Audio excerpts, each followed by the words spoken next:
मंचासीन आदरणीय पूज्य गुरु माने मोर भाई माने दादा माने सामने बसी माँ माने भौणी माने एवं सबुआड़ू प्राय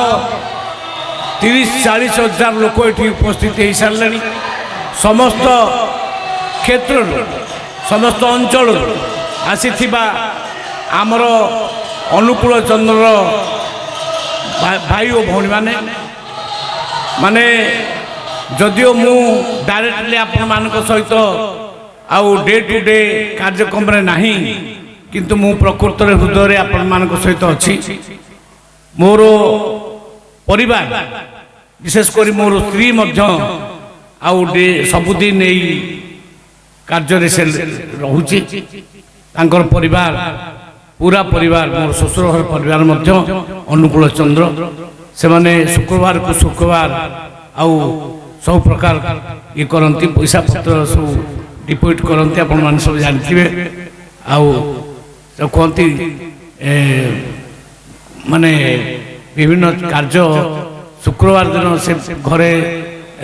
रसुण पियाज पशब ना ये कार्य से सब करती मुझे डायरेक्टली अच्छी आपण मान सहित मत दादांकर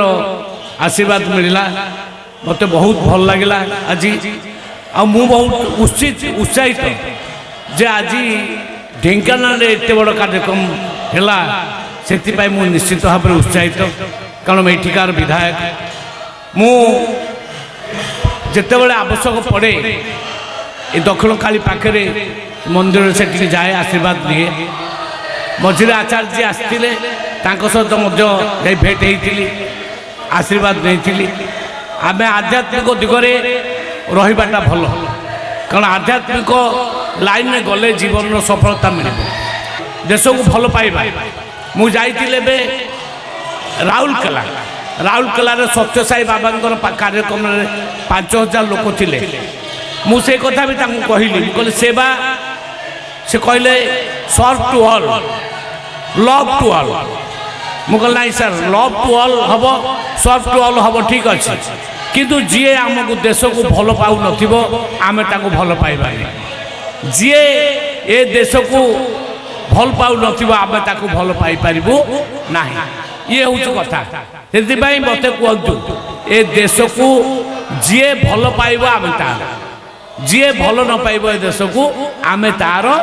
नुहे मुझे कथा हेटी कही ये भी कहूँ कहीं राष्ट्रीय स्वयंसेवक संघर शाखार आम आसी आमे राष्ट्रीय स्वयंसेवक संघर विचारधारा नहीं ये चली माननीय प्रधानमंत्री राष्ट्रीय स्वयंसेवक संघ शाखार आ समस्त भल चाहिए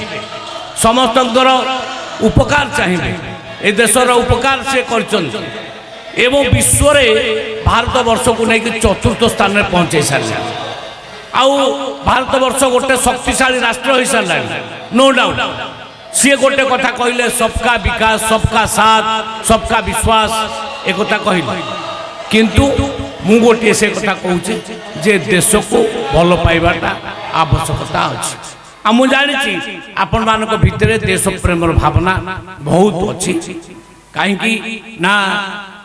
निजे दादाजी जे आशीर्वाद कले सी भी देश प्रेमी आचार्य जो आसते सहित भेट सी भी देश प्रेमी तेणु आमे समस्ते देश प्रेमी आमर जो विचार आमे निश्चित भाव में आम विचार को लेकिन चलवा किंतु आध्यात्मिक रास्ताटा गोटे उत्तम मार्ग जो मार्ग रे आमे से पहुँच पार आध्यात्मिक मार्ग माले आमे आम गुरुजी आज्ञा मानिबा एवं आमे आगु जाइकरी निश्चित भाव में समाज सेवा करबा समाज सेवा माने होची मानव सेवा मानव सेवा माने माधव सेवा तेणु जो प्रकार सेवा मनोवृत्ति रही तो कहते मझिरे कोरोना है 2 वर्ष लोक मैंने घर बाहर किंतु आमे राष्ट्रीय स्वयंसेवक संघर कार्यकर्ता माने घर घर बुली किए खाइला किए न खाइला कौटी कहार असुविधा क्या चाउल दवा क्या डाली दवा सब प्रकार व्यवस्था आम कर आमे आम जीवन को केबे हेले आउ ये करि आमे बाजी लगेकरी लोकंक सेवा लगे सेटा होची देश सेवा तेणु ये देश को जे भल पाउथबो निश्चित भाव में से केबे हेले आउ पछू फेरिबो नाही मु सेत पे कहली जे आध्यात्मिक राष्ट्रवाद आध्यात्मिक रास्ता राष्ट्रवाद ये दीटा को नहीं कि चलवा आपण माने समस्ते मोट आहुरी ज्ञानी आहुरी गुणी आपण मानकू भाषण दबार मोर दुष्टता नहीं किंतु जेहेतु मंत्री हिसाब से आसी दीपद कहवा को मत सुजोग मिलला मु आपण मान आगे कथा शेयर कली तेणु आमे सबुदिन निश्चित भाव में आउ आध्यात्मिकता रास्ते चलवा भगवान श्री कृष्ण भगवान राधा को भल पाइबा आउ आमर जो कार्यक्रम आम करवा किंतु राष्ट्र को निश्चित भाव में भल पाइबा बहुत बहुत धन्यवाद भारत माता की जय वंदे उत्कल जय।